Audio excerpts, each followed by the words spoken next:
ويستاهل جمهور القناة ويستاهل ضيوفك كمان.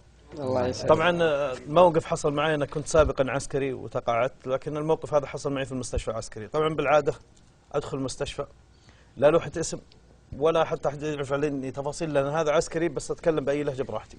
يا سلام. فدخلت على دكتور، أول ما شافني قال لي أنت حاتم؟ قلت له أوه. قال لي تعال، فجلست عنده مسكني. مصري الدكتور؟ مصري. قعد يكشف كده، قال لي ايه المشكله اللي عندك؟ قلت له دكتور اتضربت من 10 سنين، دلوقتي اترشيت في سنقيت في الدنيا مش سامحك في خالص. الدكتور مسك وداني كده، قال لي ايه؟ قلت له مش سامح خالص، وداني اليمين. قال لي ممكن ما تتحركش من مكانك؟ قلت له ماشي. قال لي دقيقتين ما تتحركش من مكانك؟ قلت له ماشي. قال ما تتحركش خالص؟ قلت له ماشي يا دكتور. الله هو في ايه؟ فقام من عندي هو قام من عندي وانت قعدت سايق عليه. قام من عندي الدكتور وراح جاب الامن العسكري. اول ما جاء الامن العسكري قالوا ده مصري لابس بدله عسكريه ماليش دعوه. الله. انا هنا لما جت معاه كذا ومشت في الامور انا مشيتها. طبعا اللي حصل انه ناداني العسكري قال لي طلع بطاقه العسكريه، طلعت له بطاقه حقت المستشفى صغيره لا فيها ما هي بطاقه رسميه، لا بطاقه حقت المستشفى.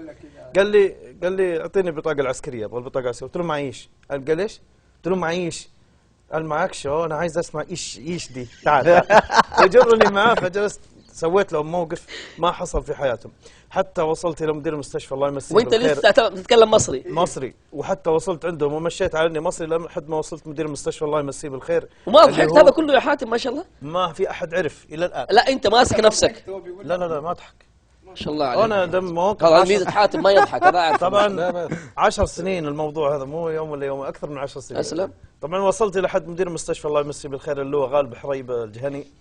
ودخلت وتعرفت عليه ما شاء الله، حتى هو له باللهجات، يعني يعرف باللهجه السوريه ما شاء الله، جدا جدا متقن لها. حتى كنت اقف معاه وهو لابس البدله، وتخيل يعني برتبته كان وقتها عميد، وبرتبته واقف وانا واقف بالرتبه حقتي، هو يحكي معي بالسوري وانا بحكي معه بالسوري. العساكر لك الله وكيلك رايحين جايين عم بتطلعوا فين ويقولوا شو نحن في الجيش السوري ولا السعودي؟ ما عارفين. فاللي حصل انه بعد ما حصل الموقف هذا وعرفوا اكتشفوا ان انا سعودي. متى اكتشفوا انه؟ لما وصلت عند المدير، عند مدير المستشفى عرفوا ان انا سعودي. هو مدير المستشفى عرفها. ايوه هو اللي كشفني. عرف إن شلون كشفك يا حاتم؟ دخلوني عليه. ايه طبعا انا جيت مع ضابط استخبارات حق المستشفى ودخلني جوا على اللواء، ودخلت واعطيت تحيه عسكريه. طبعا انا برا كنت مصري، هنا انا قلبت رجعت سعودي. الله. فقال لي ايش عندك هنا؟ قلت له طول العمر السلامه انا جيت هنا بتعالج، وهم يقولوا لي انا مصري. انا ماني مصري، انا سعودي. النقيب اللي كان معي انفجع، قال والله مصري. والله كان يبكي، والله كان يبكي. والله كان يبكي. الحين يعني العميد ما يدري هو يصدق زميله ولا يصدقني انا، ما يدري. رجال اللي عند الغاد ما يقول. رجع رد علي بسؤال قوي جدا، يعني قال لي ايش عندك انت هنا؟ قلت له يا سيدي الله وكيلك ما في شيء بنا، وبجيت لعندهم جديد تعالج، عم يقولوا لي مصري، والله مو مصري انا. هنا العميد عرف من الموضوع فجلس يضحك. النقيب اللي كان واقف طالع فيه قال جني. جني والله جني.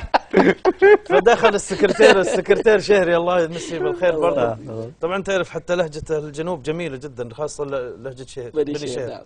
فقال والله هذا زميل انا والله حيت المنصور البلوي، يقول والله ضحك علي يقول لهم والله انا مصري ولا هو مصري والله. دخلنا بعدها تعرفنا على بعض، رحت انا ومشيت. اللي حصل واللي ابغى اجيبه له موقف هذه اللهجه الجاويه. اسلم. طبعا بعد 3 ايام انا رجعت اراجع المستشفى. اسلم. ومريت من لا عند تقول لي العياده بالبدله العسكريه. بالبدله العسكريه. ومريت من عند العياده حقت الدكتور المصري. اول ما شفته كان واقف على باب العياده. هو لما شافني اول ما شافني كذا قال اهلا بتاع كله. طبعا هو عرف، كان رايح يطلب شهاده شكر انه هو سلمني، فقالوا له انه هذا الرجال سعودي مو مصري، فما صدق.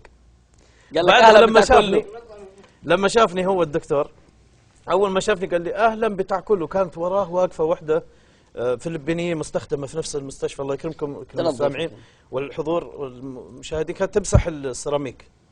فكانت واقفه الفلبينيه وراه، وهو اول ما شافني قال لي اهلا بتاع كله. انا جيت ولابس البدله تخيل، وتكلم معاه بالجاوي.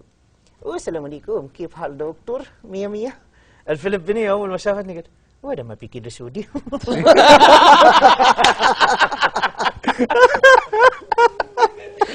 دفت عربيتها ومشت